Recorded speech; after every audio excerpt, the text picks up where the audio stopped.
Okay, let us start with the three refuges and the five precepts. Yeah, Sister Jenny. Sadhu Bhante. Namo tassa bhagavato arahato sama sambuddhassa. Namo tassa bhagavato arahato sama sambuddhassa.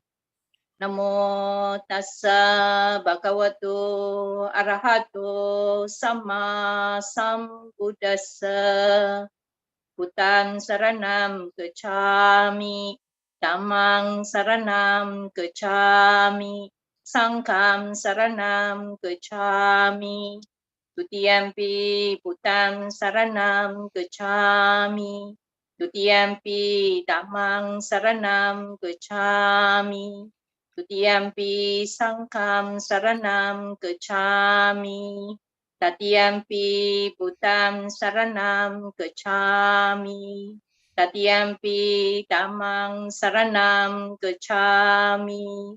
Tatiyampi Sangham Saranam Gacchami. Panatipata Veramani Sikkhapadang Samadhiyami. Adina dana veramani sikkhapadang samadhiyami. Kamistu michachara veramani sikkhapadang samadhiyami.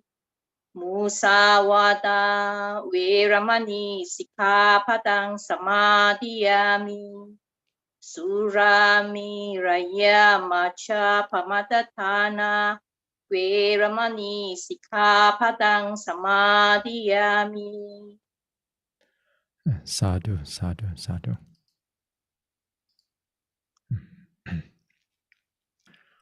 All right. So let us start with some silent meditation before we start the Q&A.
All right.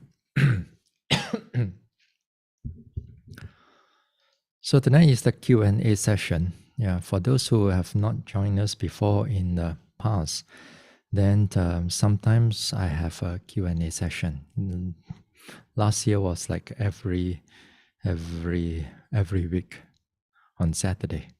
But this time I don't think so. This time maybe 2 weeks or 3 week once. Huh? We'll see.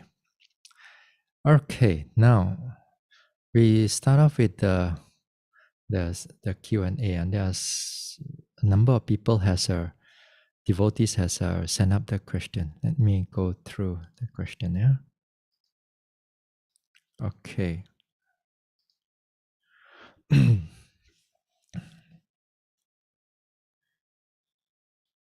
Okay, let's see. Now, last Tuesday during sitting, the body slowly bent down. Pain arose on the knee. When the forehead touched the floor, it moved forward until nose touched the floor. I noted it touch, cool, pain, and so on. After that, the lips became tighter, then followed by the eyes until the forehead. They too getting tighter, then mouth open with some sound came out like a monster. Suddenly, the body erected itself fast and straight. After a few minutes, the body bent down to the left knee, and then forehead touched to the floor. Pain arose on the knee. I just noted on them. The body bent down and forward, left or right during my sitting meditation since last year, end of October until now. So I'm not sure. 1. Am I doing correctly or not? 2. If the body bent down then didn't get up, can I make intention to get it up or just noted it until time's up? Bhante, please advise. Thank you. Okay. Now, for a number of yogis or meditators, there'll become to certain time, sometimes for some yogis, there'll come to a time that the body feels like it wants to move. Yeah? It feels like it wants to move. Usually the advice is that we ask the yogis not to move. Okay? Now, sometimes the sensation, the pressure, or the pulling, or the tightness, or the whatever that is going through on your body, sometimes it felt like it's going to bend the body forward. Okay? It feels like it's going to bend the body forward. And certain times, some yogis, they flow with the so-called bending. It flows with it. Sometimes it moves forward. Sometimes the body moves to the side. Sometimes the body moves to the left or right. It tends to have those movement during sitting. So, what can you do about it now? If it happens per sitting, let's say one time or twice, then it's not a big problem per sitting. And it happens, let's say 2 or 3 sitting. After that, it doesn't happen anymore. It's okay. It's not too bad. It's okay. During this time, when the body is, let's say, it's moving a little bit, just note it. Just note it as bending, pressure, or tightness, or whatever that is going on with the body. Okay? Now, after 2 or 3 session of sitting, for example, if you are doing it at home, then there may be, you have maybe 2 or 3 session means that 2 or 3 days already. Okay? But for a yogi in a retreat, then it's within like 2 or 3 hours or few hours. Uh, then you you take a note. You take a note. See whether after 2 or 3 sitting meditation, does the body still keep on moving or not? Uh, does the body keep on? Does the body keep on moving, or it has already all those movement already subsided on their own? If they subsided on their own, then perfectly fine, and then just carry on. Okay, that is one thing. And the second thing is that the movement does not stop. The movement continue on after the third sitting or even the fourth sitting, and then you find that the body tends to bend and so on. Yeah.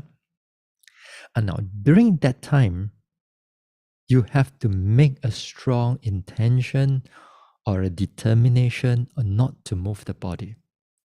Yeah. And then during that time, you will see that the pressure or the pulling of the body becomes strong, becomes as if like it's going to crack you, bend you in so many ways. Yeah? So whatever that is happening during that time, you must take note of them as clearly as you can and not move the body. Yeah? Must not move the body. So if this is a slight bend and so on, it's still not a problem. But for example, like your case, that your head is already touching the floor, yeah, and that it's a bit too much already. It's a bit too much. So if it just as I said, it happened 1 or 2 per sitting, it's not a problem. It happened 2 or 3 times, 2 or 3 sittings, it's still not a problem. But it happens more than that, more after the third sitting. So make sure that you already make an intention to stop it. Now,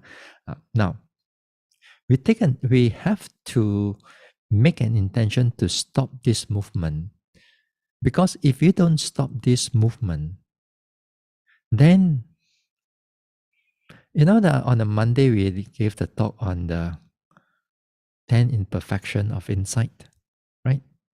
Now, one of the imperfection is the joy, because when you start moving the body, then that is where the pain of the body you don't feel the pain of it anymore, yeah, because the body is being moved, and therefore some yogis, the movement becomes continuous. It's not just like one time you bend down, you stop there, and then after a while it come up again, then later it come back again.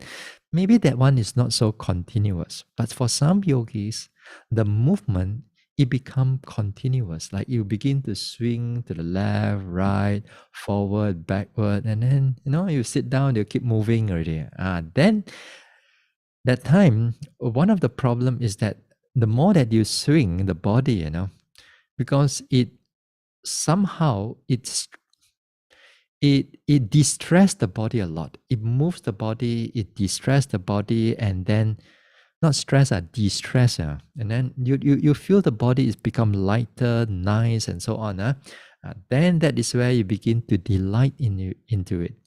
When you begin to delight into it, you want it to happen more, because this time you don't see any more pain.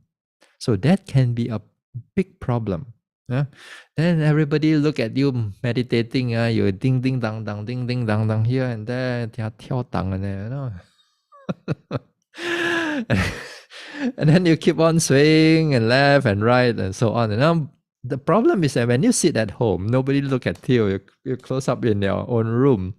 You thought that is okay, but when you are in a retreat, that can be a big problem, because the swinging, the movement, everybody could able to see you. But of course, they can. Hopefully, the teachers could able to help you, to stop you, to this, to make sure that you don't move again. So here is that to make sure that after a few this one, and then for your case, that one is since end of October, that is too long already. So make sure that from this time onwards, make sure that you make the intention, stop the body, don't let it move. And then whatever tension, whatever pulling, you just make sure you don't take note, you take note of it. Yeah? And you take note of it. Hmm? Now, there are certain times the body may, once in a while, there may be the body may move a little bit. So as I said, it may not be a problem. So during that time, just note it as another object, bending, bending, bending, bending, bending, bending. Even your head is touching the floor, then touching, touching, touching, touching, touching. Then after that, it disappear, fine. Then go back to your rising, falling, or go back to your in-breath, out-breath, or whatever that you are doing earlier on. Hmm? Okay, so make sure that you don't let it too long. It can go into a lot of other problems may arise. Okay, okay, right. Next question. Now that's next question. I grouped them together because it's connected to the Monday's talk. Now, according to Bhante's talk about seeing light, the colors of bright lights are nimitta. Can Bhante please clarify? Okay. Now, one, on the imperfections of insight, Vipassana Upakilesa is aura light illumination. Can Bhante kindly share further how a yogi can overcome or handle this light during meditation? Number two, will this light continue to appear in the fourth knowledge of arising and passing away and subsequent knowledges? Okay. Number three, thank you, Bhante, for sharing with us the 16 insight knowledge. It serves as a guide for a yogi to know she is in the correct path, especially for the 2 years already we can't go for retreat. Three. Next, my question, will a yogi experience this 16 insight knowledge as per sequence in Bhante's light, especially from the fourth knowledge of arising and passing away onwards? Okay. Now let's go back to the lights. For those who were not here on this Q&A on Monday, we were going through a little bit on the 10 imperfections of insight, because those imperfections of insight, they come as part of the development of Vipassana meditation. All yogis will have to go through them, more or less, in one way or another, or one mode or another. Now, the first one of the 10 imperfections of insight is these lights. Now, many yogis definitely see some kind of lights and so on. They have seen some lights and so on. And some of us may see more light, some see less light, some see red light, some see blue light, some see rainbow light, some see shimmering light, some see like a mist type of lights. No. Right? So these are some of what the yogis see notice during in the Vipassana meditation. Now, all the 10 imperfections of insight. I don't know whether I have it here. Now, wait. Let me go back to the. This one. To the last. To the last. To the last. Where's my? Hold on. Let me show you a little bit on the file. Right. Imperfections of insight. Okay, let me share with you. Where's my Zoom? Okay.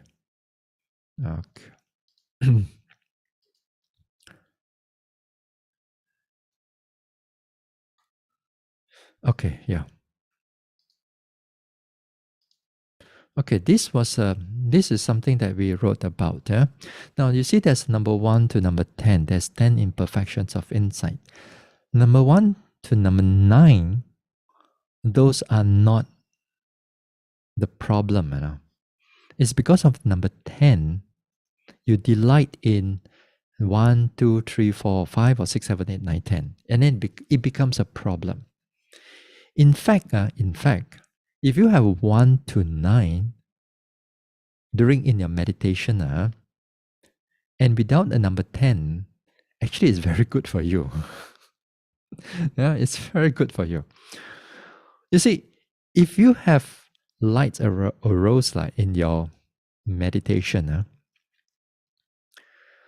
then if you are not delighted into it, you are not expecting it, you do not like try to push it away, neither you want it to be more, then you notice that during that time, if you have this light or aura illumination, your mind is not sleepy at all. It's bright. So it's helpful for your meditation because it is something to help you. You see, when your mind is bright, one of the things is that the effort, mental effort, is quite strong. It's quite good. You see, notice that when you have mental effort, you don't have sleepiness. And one of the mental effort it comes, part of it is like these lights also come together with it. Some yogis experience it, some yogis don't. And some yogis, you notice that while you are noticing the object of your noting of your vipassana objects, and it's arising, passing away, changing, and so on, sometimes you may notice that at the behind it, it can be quite bright. Or your mind is quite bright while the object is changing or moving and so on. And that time you notice that the mind is not sleepy at all. And it can be helpful. Huh? But you don't look for it now. It will come on its own for you. Don't worry. So this is number one. So the rest, for example, like joy, it also helps you, to become, your body become quite easy, quite, just now earlier on, and as I mentioned, there's no pain, as there's no tiredness, there's no lethargy on your during in your meditation. But the problem is that when you get attached to it, that becomes a big problem. Yeah, as I said, one of the problem of attachment to it, that the body starts to become moving and you swaying and so on. And sometimes some people, they don't sway, but they sit down there, they still start smiling. They're still laughing for no reason, and then everybody, because the whole place is silent. Then suddenly you hear some yogis laughing. So this is one of the it can be a problem. So again, bliss, happiness, resolution, and so on, those are really helpful for your vipassana development. But if you are not careful, that is where the delight, the attachment, other words, the craving comes together with it. And during that talk, I mentioned that now also, if you crave for it and you look for this type of things again and again, then from craving it springs to pride, it springs to conceit. From tanha becomes mana. Mana means you think that you are great yogi. You think that you are better than others because you see the light. Others don't see the light. Because you can able to move the body, others cannot able to move the body. You think that you can able to note your object very well. You can able to notice every object. You feel that you are a great yogi, and you compare to other people. You look left, you look right. You see other people keep on bending, sleepy, and so on. You think you're holy already. You're bright now, you think you're a great yogi. And then from there on, for some of this, if you are not careful, it springs up, becomes wrong view. Wrong view means that, for example, with the aura or lights, it springs up that you think that you already you believe that this is Nibbana already. You believe that this is Nibbana or this is Jhana. If you are doing Samatha meditation, there's also Samatha upakilesa too, not just insight only. So when it becomes a problem, like wrong view, that you believe that these lights is Nibbana, then you are overestimating your meditation practice, and then of course your pride and your conceit becomes even more stronger. And with that wrong view, of course, it's going to have a lot of negative, unwholesome mental karma is going to arise because it's a wrong view. Yeah?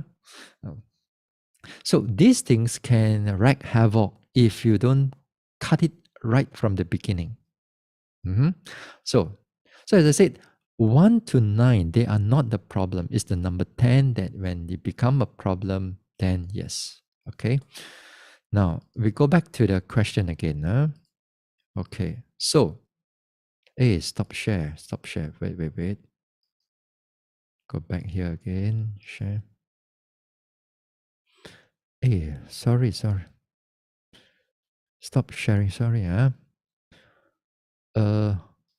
wait. Go back to my Q&A. Okay.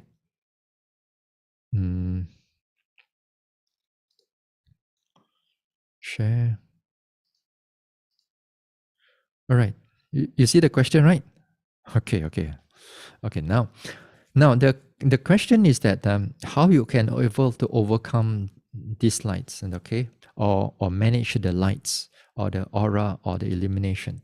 Now here is that first of all, when the light arises or the aura arises, sometimes you feel that the aura is like feel like in the whole body, not just in the mind, but it kind of enveloping the whole body. But and so sometimes not only just aura comes in, it comes together with the joy, it comes with together with the pleasant feelings. It can both of them can come together. It enhance your whole the feeling, when you are meditating. So during this time, what should you do? First is that you must not think that you are doing wrong. You are not doing wrong yet. These are, as I said, natural byproduct of a good meditation. In fact, if you don't meditate, you don't have all the joy and bliss and so on. No. This comes together with the meditation. So if you this what you should do during this time is that you must not expect it to come, because expectation means delighting is there, craving is there. You must not want it to go away either. Okay, don't reject it. If you reject it, you don't like it, that means behind it is already some degree of aversion. That means mind also has some degree of defilements. So when the lights arises, then you aware of the lights. Now there are two things what you can do. Is the light prominent enough at this time? Now, if the light is prominent, then go to the light, and then this time start noting, seeing, or lights, or aura.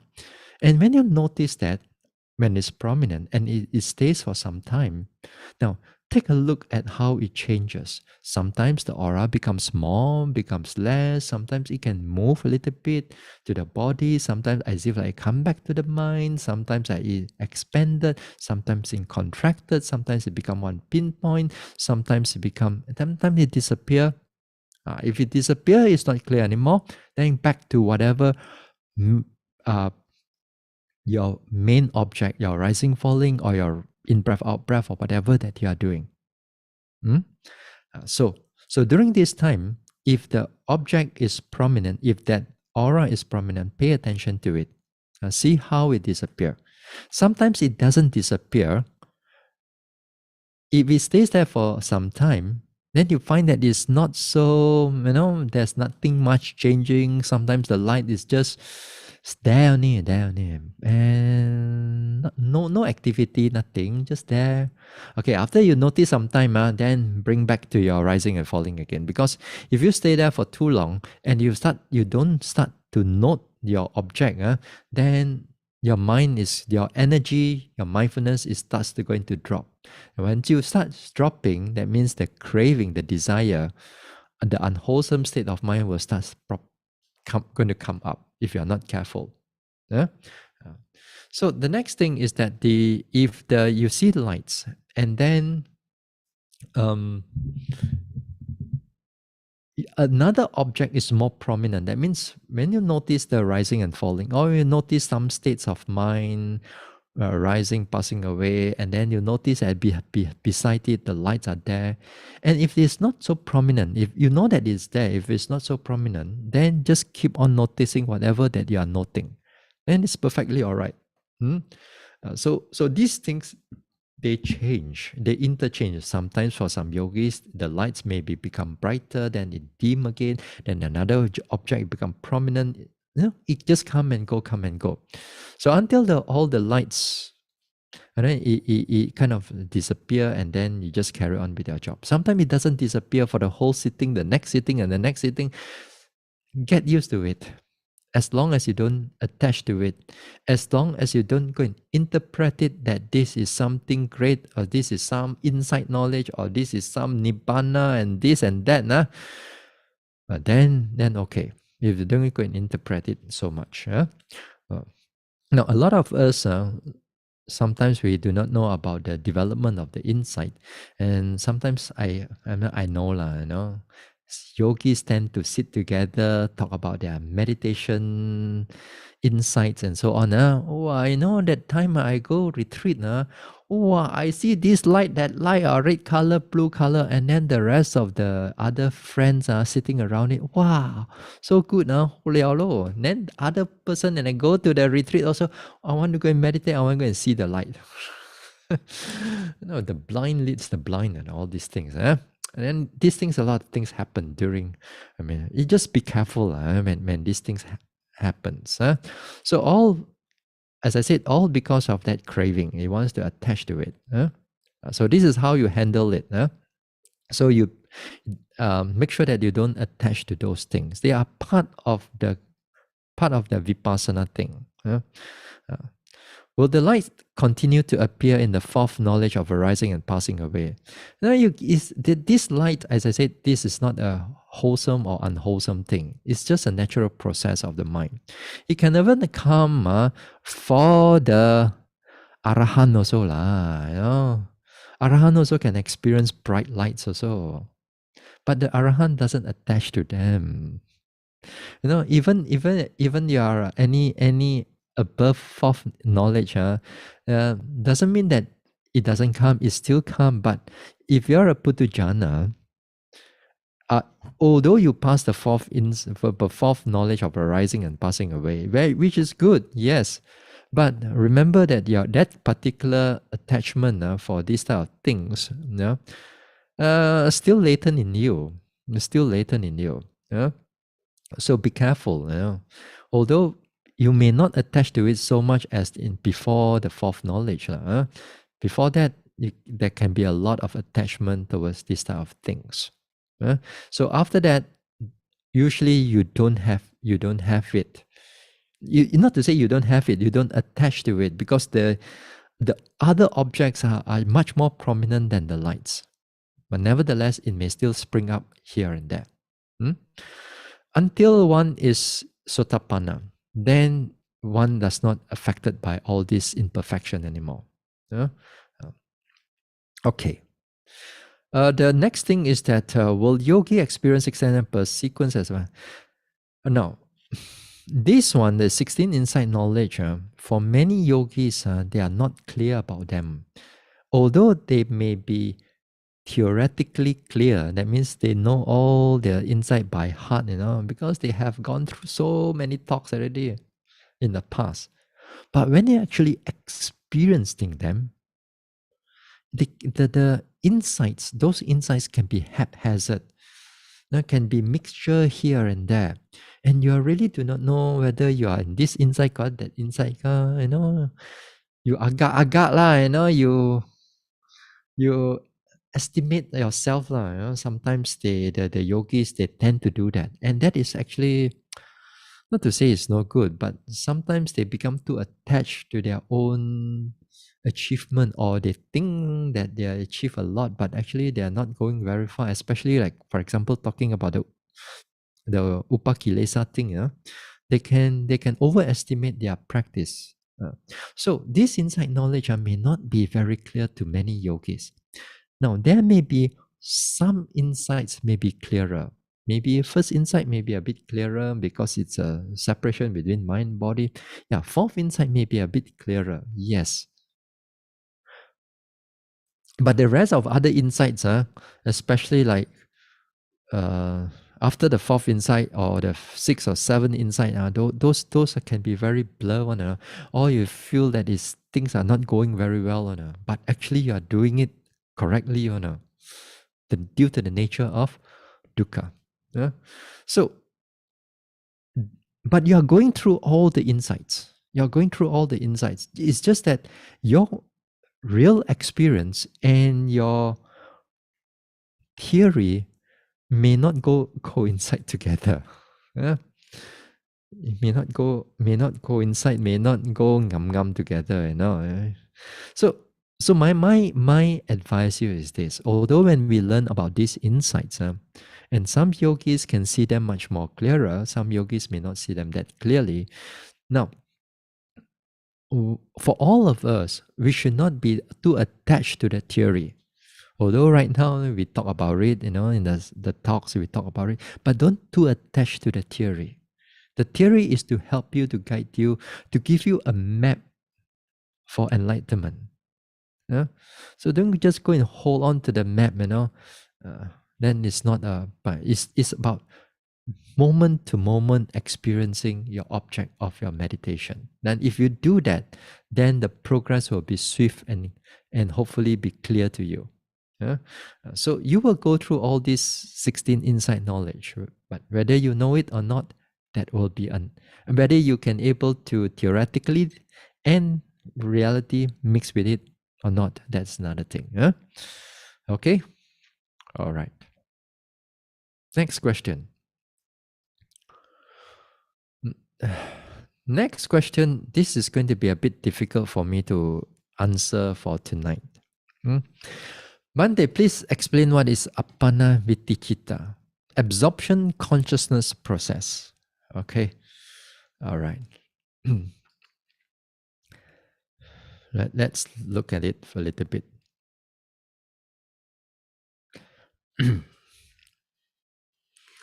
Now, absorption process, a mental process, here it can be divided into two parts. When you experience Nibbana or realizing Nibbana, that's Lokuttara supramundane, or there is one called the Jhana, which is the mundane. So the Nibbana, you have to go through the Vipassana. The Jhana, you have to go through the Samatha. All right? Now, what happened during that time when you experience Nibbana or when you experiencing Jhana? Now, I wasn't able to go through all this, each and different consciousness, because let me give you something first. Now, if you want to look into where I gave these talks, now here are I explain much more than what I can able to explain here for tonight, because it's going to be a lot. Now, during that time last year, more than 1 year already. This is 31st March. 31st March is, going to be a year. Now, last year when I talk about the Four Noble Truths, it's not just any Four Noble Truths. I go through a lot within the Four Noble Truths. Now, in the cessation of dukkha, the third noble truth, I talk about the path of purification. And during the path of purification, part 1, 2, and 3, this one I connected to when a person or when a yogi experiences Nibbana. How does a yogi enters Nibbana? What are the consciousness that you go through when you enter and you realize Nibbana? And then later part, how when you come out from it, what happened to the yogi again? Before, during, and after. Okay? This is one that. So if you want to go and look into these things, then go to this on this date, then there's so much more for you to talk about, to go through. Now on the 31st of March, later part on that last year, now this one, the path leading to the cessation of dukkha. Now here, a yogi's approach on different kinds of samatha meditation and its jhana. We talk about more or less the 40 types of samatha meditation. We briefly go through that time. And then also I talk about how the absorption process comes in. What are the consciousness that one go through? Then one experiences the jhana. Okay? So these are some of the things that perhaps you want to go through and how I elaborate on these type of things or on the development, right? Now, just to give you no, to see a little bit, let me stop sharing here, and I go to the next slide. My next one. Let me show you where is the. Oh, yes. Okay, let me show you this one first. All right. Okay. Okay, share screen. Okay. Now, last year on the February one, hey, what you are, sorry, stop share. Hold on, yeah, hold on. Okay.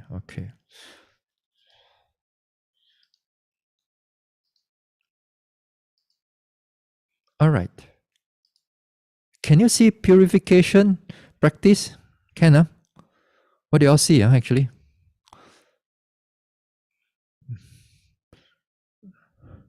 let me see who can. Hey, Lim Shu Fan, are you seeing purification practice? Right? Correct.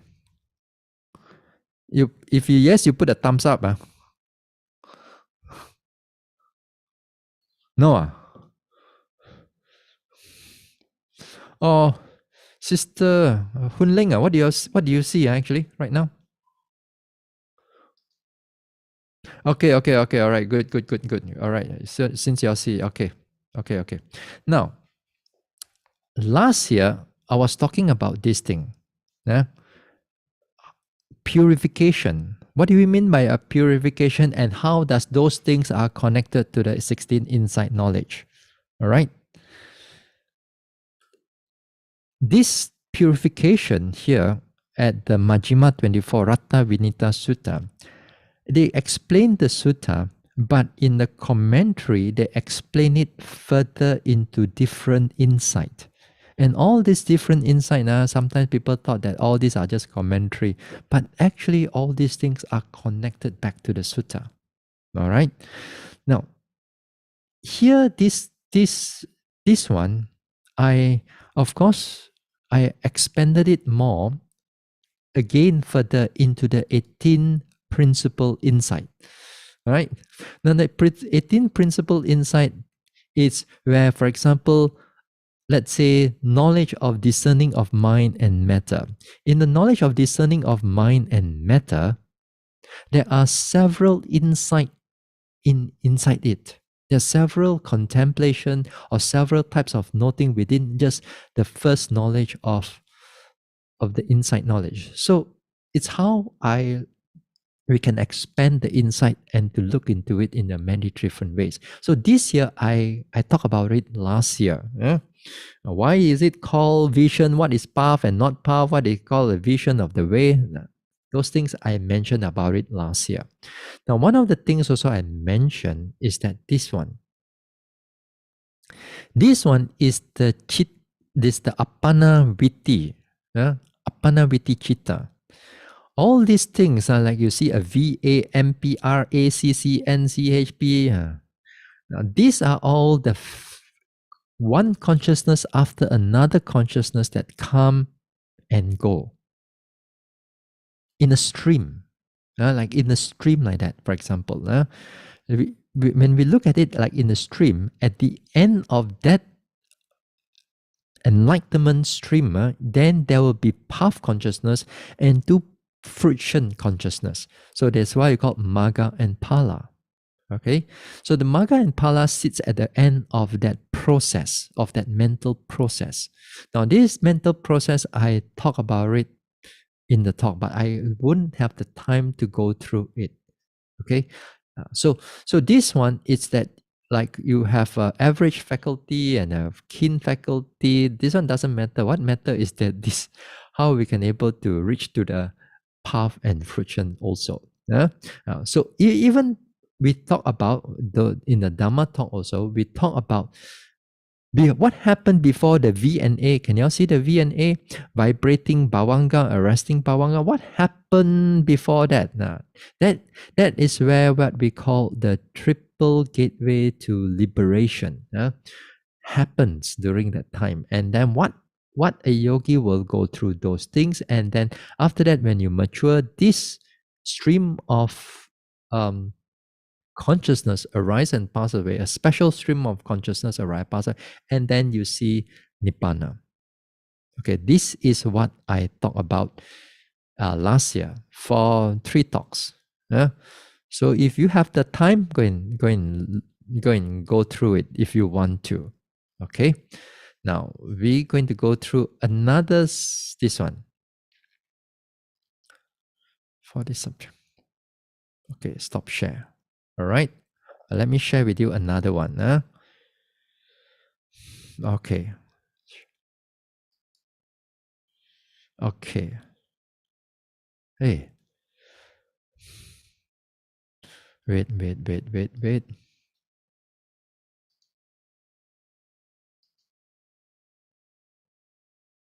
Okay.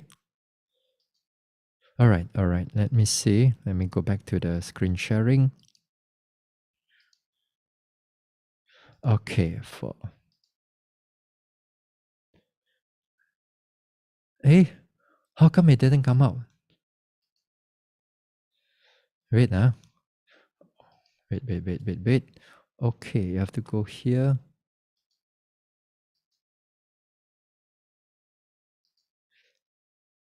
Okay, let me see. Let me try again.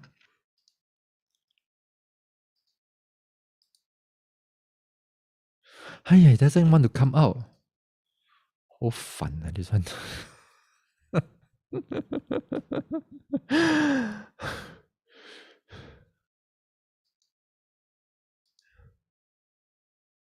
I don't know why it doesn't want to come out. There's another this one I want to show you. On Jhana one. Just hold on, just hold on with me. Let me close this one first. Let me open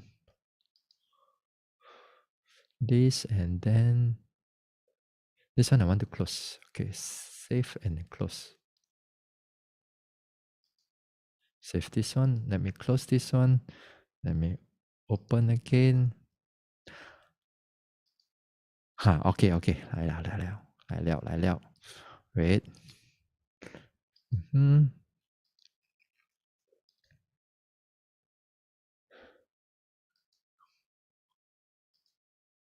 Hey.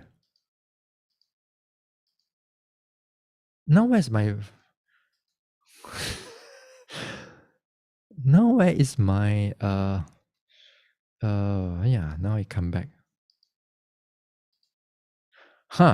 Yes. Can you all see right now? Insight leading and Samatha Jhana. Okay. Okay, good. Okay, all right, good. Can you see here? Just now we were talking about the earlier one, insight leading to emergence, and then here is the Samatha Jhana absorption process. It's something very quite similar. It's again, it goes through a process, and then at the end there is a single Jhana consciousness. It's a single Jhana consciousness when you first time achieve it. Okay, so the green color one is the for a Nibbana, and then the bottom one is for the Jhana. Okay, now this is quite tedious for us to go through it because it's going to take a lot of time. I don't think I'd have the time for this one. So anyway, this talk was given on this one, as I talk about the Samatha part. That one is on the 31st of March. Okay. Now here I talk about a little bit on other. I taken out from this Bhikkhu Bodhi's compendium of what? Abhidhamma Sangaha. Yeah. Then then we talk about what type of jhana they have, what type of development, what type of everything. They got 40 subject of meditation. So anyway, you want to go through those things, then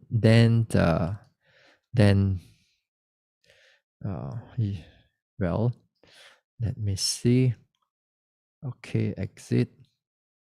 Okay, let me close this thing so that it's easier to come out later part. Okay, now. Okay, can you all see the question again? Okay, all right. So this one, as I said, you have to go through the sorry.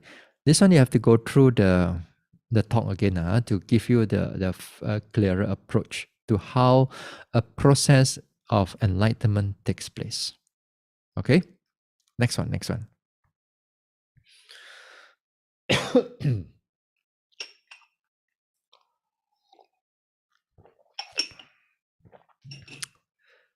One. Is it possible to go into Samatha Jhana during Vipassana meditation retreat? How do you know if you are experiencing jhana? Okay, all right. The answer is no. The answer is no. Huh? But how will it be? Yeah? Now some people think yes one, Some people I don't know. There are quite many of them. They think that like the Hokkien says bo hu hai mun ho, You know what I mean? You think that you don't achieve your progress in your vipassana, oh, you think you can get jhana in samatha lah, huh?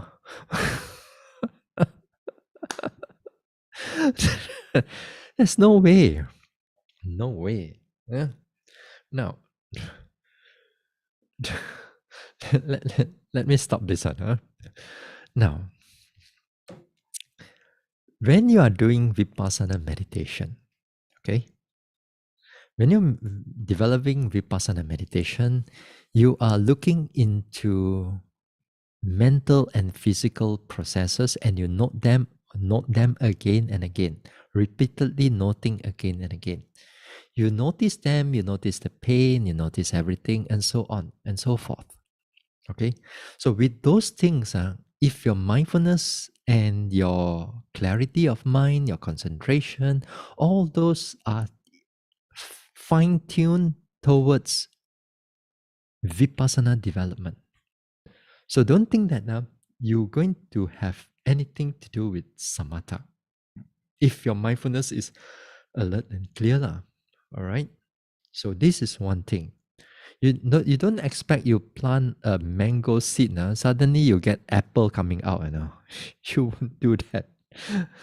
When you develop that mind, the vipassana mind, we develop it after a while in such a way that the mental habits of noting to see things changing again and again, arising and passing away, therefore, it will be inclined towards that path. And therefore, at the end, if you develop it well and matured, then you're able to realize Nibbana. There's no, in the meantime, there's no like jhana and so on. Unless you drop off the vipassana, you want to go into samatha, that is a different thing. But if you are continuously in vipassana, then you won't able to do that. Okay. That is quite ideal part of the yogi. But more often than not, now what a yogi will go through is that the noting mind especially, is not always stable. That is to say, when it's not stable, that means especially when the mindfulness drops or the concentration drops or those noting mind becomes weak, other words, then there will be like defilements coming in, hindrances coming in, or even the 10 imperfections of insight that it may comes in, and then you can attach to them, those things. All right. So it is because that more often than not, as I said, the quality of the noting drops. Now, when the quality of that noting, when it drops, the object of the vipassana becomes not clear to you. That means, other words, earlier on you can see this rising, falling, in breath, out breath, be quite clear, and they are continuous and so on. Fine. But when it drops, all these changes and so on become blur and then not clear. Sometimes your sloth and torpor comes in. But sometimes it's that you are just being peaceful inside there. Earlier on, your so-called vipassana objects are changing, but now it becomes quite calm. And say this type of calm is sometimes it's part of like your pasadi, your tranquility. Just now we talked about the imperfection of insight. Now this time the pasadi, the calmness, becomes a prominent object. And because it's calm, you don't put effort in noting it. You are just rest. The mind just rests inside there. Then when the mind just rests inside there, you are not noting your object anymore. You are just being there only. And that is a very pleasant feeling. It's the experience, it's very enriching and very nice and so on. But it's all being pulled by that craving. You are just being pulled by that craving only, and you are not aware of it. And because of that, sometimes yogi thinks that they know that there's not Nibbana, may still far away, but they perceive those things as jhana because it's pleasant. And they perceive those things as something very pleasant, very jhana. And they thought that from samatha from vipassana meditation, they meditate, then they can go into samatha jhana. No? So this is one of the problem. This is one of the problem that yogi misunderstood the whole mental development. And it can be a problem. The problem can grow bigger when they start to teach others about all these type of things. You do all this vipassana, you get samatha jhana. All kinds of things. So these are not samatha jhana. It's just imperfections of insight only. So when you do vipassana, you cannot end up in samatha. If your mind is so alert and clear, first of all, you cannot do samatha part of it. Because if you want to do samatha meditation also, your mind also must be in the tip-top condition. That means your balance of your faculties, of your 5 faculties, your mindfulness, your effort, your concentration, and so on, all also must be at the tip-top condition. It's not that when you are doing samatha, your faculties are not involved. No, your faculties are at that tip-top condition if you want to do samatha correctly. You want to do vipassana correctly, your 5 faculties also must be at a tip-top condition. So when you are in a tip-top condition, when you are at the optimum level, you know that when you are switching to a non-vipassana object, you are clear about it. For example, if that when you are going into thinking and so on, you know that this is not a vipassana object, you're already aware of it. How could you just suddenly from a vipassana, when your mind is alert, then you change to a samatha thing? It's impossible.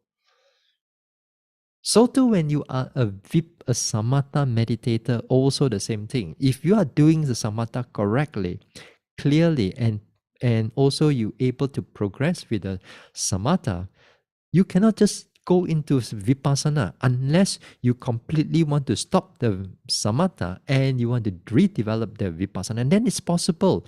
But while you are doing samatha, then suddenly it change into vipassana. Tak boleh. Cannot. Just cannot. These are two different pathways, although they are quite parallel, but they are different pathway. You cannot suka jump here, suka jump there, cannot. So you cannot do like that. Huh? So it is impossible. All right.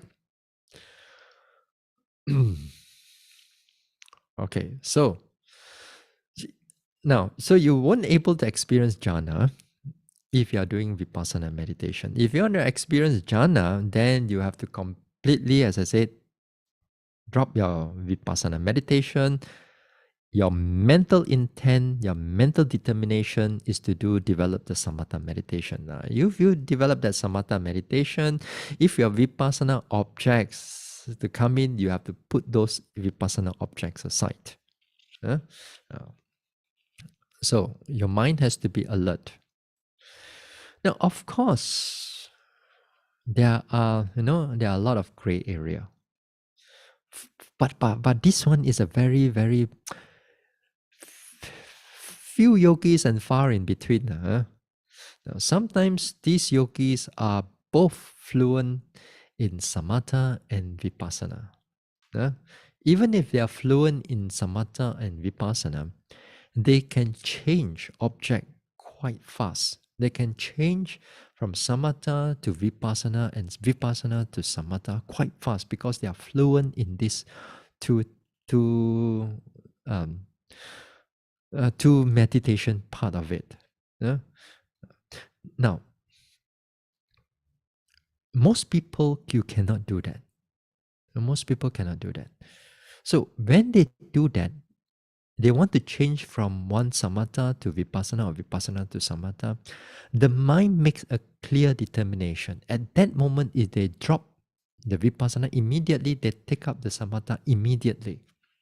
The moment they drop here, they already bring up there. So they all they do is just change meditation object. But the five faculties is at a tip-top condition. So they just cross it over very easy. To them, it's easy because they are fluent in both meditation. They are proficient in both meditation. Yeah? For most people, you cannot do that. Yeah? You cannot do that. So that one is a totally different case.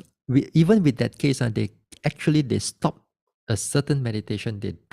They begin with another form of meditation, or they start off with samatha meditation. Immediately they drop the samatha meditation. They start a vipassana meditation. 5 minutes later, they want to go into samatha again. They drop the vipassana. They go in again, and they can do that. So for most people, you cannot do that. For most of the yogis, you cannot do that. Okay. All right. This is the thing. Now, is the fear arises only when we haven't heard about the spiritual insight knowledge and we have wrong views on the formation or objects occur? The practice of vipassana can quickly handle our mental suffering rather than our bodily suffering. Okay, let's look at number 1. Is fear arises when we don't hear about the spiritual insight knowledge. Now, when you talk about the fear, I guess that you may talk about the knowledge of fear, which is the sixth insight knowledge, the knowledge of fear. Now, this knowledge of fear, I mean, we're going to talk about it when the coming days, coming weeks, we're going to talk about that also. Now, the fear here is that it's not the fear of ghosts and the fear of this type of things. It's fear because that you see everything is very unstable. Nothing that you previously you perceived before, like when you say, for example, you want you want something like your mood to be stable, but your mood is always changing. Through in its behind it is always changing. But we don't really know what is happening because we only see the front only. Now, only when you come into the knowledge of fear, then we see that every moment Our mood is keep on changing. Our feelings is keep on changing. Our body is keep on changing. There's no stability. There's no nothing to hold on. We thought that our body is strong and so on. But at that time, we see things are keep on changing, arises and passing away. Then that time, the type of fear is that there's nothing for you to hold on anymore. The mind is not a place for you to hold on. Even like your ideas and your ideas, your concept, your belief and whatever, all starts to arise and passes away. Then you know that whatever you think is nothing concrete one. There's no stability in your thinking. There's no stability in your feelings. There's no stability in all your perception. Everything just goes into dissolution. That's why the fear arises.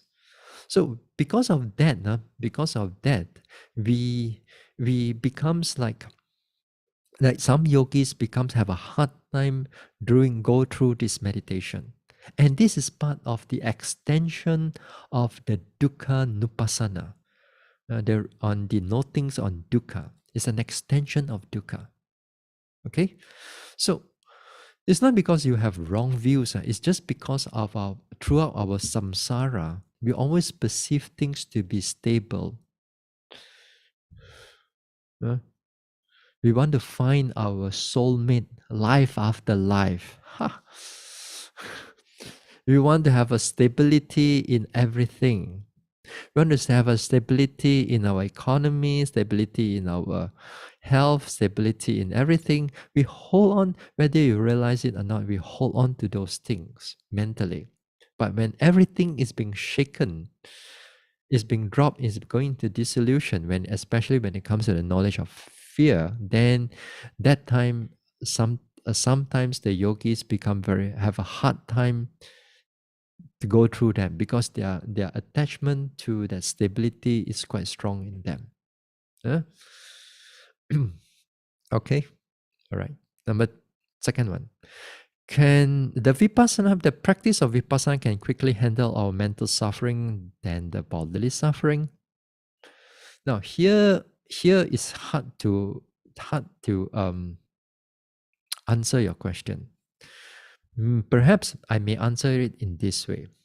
If you're talking about the extreme type of mental suffering, extreme type over here, let me put it as like you're going through anxiety, or you're going through a depression, or you're going through some kind of grief and a difficult time, your mental health is being affected right now, actually mental suffering. So you are going through an extreme form of mental suffering. Now, when you're going through an extreme form of mental suffering, I do not recommend you to go and practice Vipassana or any form of intensive form of meditation. You may do some very light form of meditation, more like mindfulness practice rather than a Vipassana practice. Sometimes this mindfulness thing can be helpful, but you're not going into deeper into noting this, noting that, noting pain, noting this. You don't go into that. If you go into that, it may enhance the suffering even more difficult. When you look at Vipassana development, it's like you're as if like you're carrying weight. If your arm is already broken, how do you expect somebody going to carry the weights up further? You're going to have a more problem. So mental suffering also, extreme mental suffering, we don't recommend them to do Vipassana. So if you're having depression and you ask me to teach you, I cannot do that. This is not my area. So this is the area of a very soft, gentle, and sometimes you also need somebody to guide you, even you doing this, because you are going into the mind. There's some degree of injury, mental injury is happening inside there. So you need some very light type of meditation, one of to help you to overcome that suffering. Now, if you have a just normal everyday suffering or mental suffering, like you have a little bit of anger here and there, you go to work, you got stress, you got a family, got a bit of stress here and there, and then still you can still able to do Vipassana. You still can do vipassana meditation. That is not big a problem. You got to have some greed issue. You have some anger issue. Sometimes this vipassana can quickly actually overcome the problem. But for some people, it may take some time. So different people again have a different tendency of the development. So it's not so easy just to suddenly turn into a new leaf, You're completely your this one. Vipassana is not a cure-all thing, It's just to cure your defilements only. Mm. Now, bodily suffering on the vipassana level, that again is even slower. A lot of times, sometimes we thought that we go through a vipassana thing, and we can able to cure our cancer and all that thing.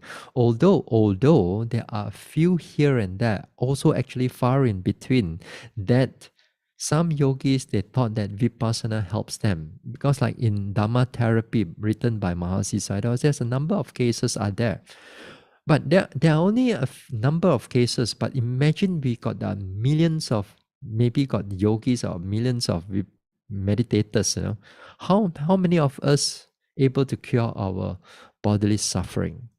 So it may not be so fast, but at least it can help you to have a stable mental state, for you to able to accept all the different types of bodily suffering that you're going to go through, rather than reject it, rather than get angry about it. Then the mental acceptance is so much more there. And therefore, at least the Buddha says you only have one arrow shooting at you only. Yeah. The one arrow is only to shoot your body only, not that doesn't the second arrow doesn't shoot the mind. That's one sutta. I forgot what is the sutta. So when your mind is developed, well developed, then you can handle the bodily suffering better.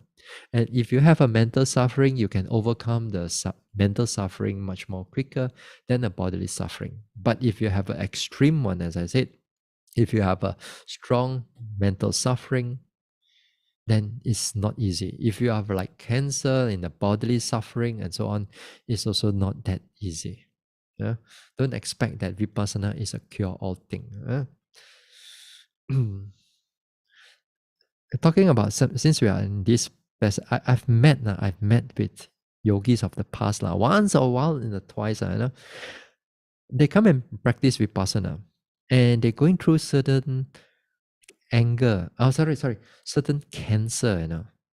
And then after that, after some time, they overcome their cancer. Then good. Good for them. I mean, we're happy for them. But then, Vipassana also stopped there.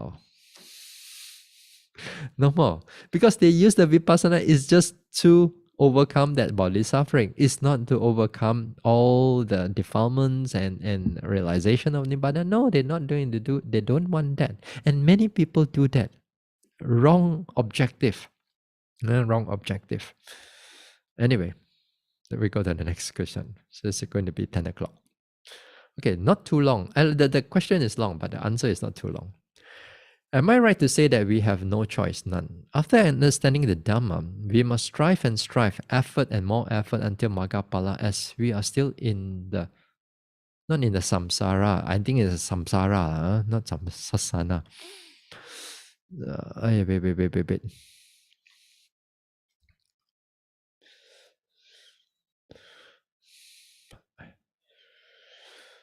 Everything else is really unimportant. We have to let go of all sensual delights and increase our threshold of suffering to face and take all the inevitable suffering, however painful. We have to develop come what may and die attitude, If we hang on in samsara, we actually will suffer more and worse. The unending sufferings. We have to suffer to end suffering. So ideally, we have to increase our adhitthana, resolve, determination, etc., and never quit, however painful and long. This is the path of the wise and noble.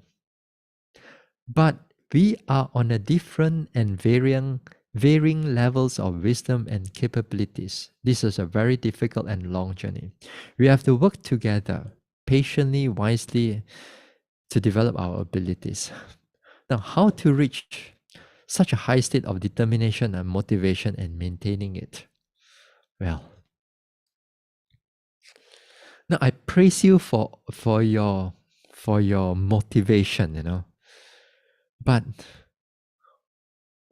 for the maybe for some of you also may have this resolve that you really want to get out of this samsara, and you want to attain the path and fruition and so on, which is very noble, and hopefully that thing, that objective is very clear to you.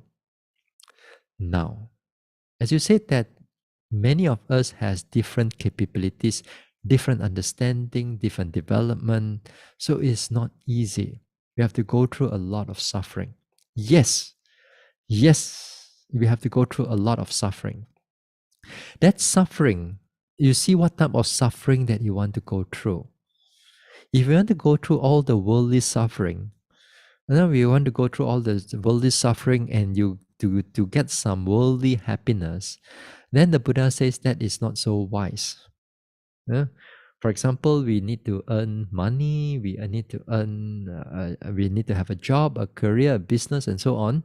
We have a family, we have our mortgage, we have a rent, and everything, we still need to pay here and everything. So it's not so easy we just to drop off everything. But there are some of us, a few of us, here in between, far and in between, that is much more stronger. And finally, we have to drop off everything. Have to drop off everything. When you drop off everything, you go for that one goal. And all your other goals, you put everything aside. Worldliness, worldly things, and so on. You put everything all aside. Other words, come and join me. Be a monk or be a nun. Only one objective only. And you don't have to do any other thing. You don't have to worry about Dhamma Talk or everything. No need. Just strive until you attain your realization. We will feed you, we will shelter you, we will clothe you. If you're sick, we give you medicine. We give you everything. Your job is just to meditate. And in here we have those things. We have meditation centers. We have you go to Burma, there are meditation centers. You go in Penang, we have MBMC. You go to KKP, we have Bodhiyarama, you have Kota Tinggi. We have these meditation centers. They open and they feed you, they clothe you, they'll give you clothing, they'll give you everything. Whatever that you want. You want you to just to meditate on it. And they bring the teachers in to guide you also. So you have the opportunity is already there. But whether you want to take up that opportunity or the worldly pull is still strong in you. So it's up to you. The worldly pull for many of us is very, very strong. Many of us can say, yeah, must get off samsara here and there, But your neck, your arms, your legs, are all being chained, your mouth open, but your neck, everything all chained together. So you must really to break that chain, and you have to move on. So it's all part of you only. Maybe I have something for you for tonight before we go. This one. The Dhamma is calling and I must go. You cannot stop anymore at that time. This I taken from something that I have it while every day I'm having my lunch. There's something I clip it on my whiteboard, but that one for the mountains. But this one I change it. The Dhamma is calling. When the Dhamma is calling you, you cannot sit still anymore. Your samvega, your what do you call that? Your sense of urgency is going to stir you. If you have to leave your job, you're going to leave your job. You're going to leave your family. You're going to leave your family. If you're going to leave everything else, you don't even worry about your health. So this is something. But here, the person who asked maybe a bit, I think maybe 70 or 80 already. although how much of aditana you have also, make sure that for those who are young, hopefully you all start from young. You see, most of you 归回了. See, look at all your faces, especially in Zoom faces. Most of you already like 70, 80, 50, 60s, Yes, I mean, as you grow older, as much as you can resolve one thing, but whether you can able to push through further or not, you need the body health also. For the yours young one, not just young at heart. I don't want to talk about those young at heart. Make sure that you are young. The younger ones, if you have that determination, hopefully one day you can able to journey further and really get out of this samsara. Yeah. Okay. So that's it for tonight. And we're going to have, the Dhamma talk again. We're going to start off on the Dukkha Nupassana. We continue on the Dukkha Nupassana on Monday night, same time here. All right, let's go for the sharing of merits. Okay. Idang me punyang Itang me punyang nibbanasa Nibbanasa pachayo Pachayo hotu. Hotu. May my merits May my merits be a condition be a condition for the realization for the realization of Nibbana. of Nibbana. Imang no Imano punya bagang Punya Bagang sabba satanang Sapa Satanang dema. Demang. We share these merits Share these merits with our departed ones, with our departed ones, with all beings with all beings, and all the devas. and all the devas. Sabbe sata Sape Sata sukhi hontu Sukhi Hontu anumodantu. Anumodantu. May all beings May all beings be happy. be happy. May they rejoice May they rejoice in these merits. in these merits. Sadhu, sadhu, Sadhu, sadhu. sadhu, sadhu.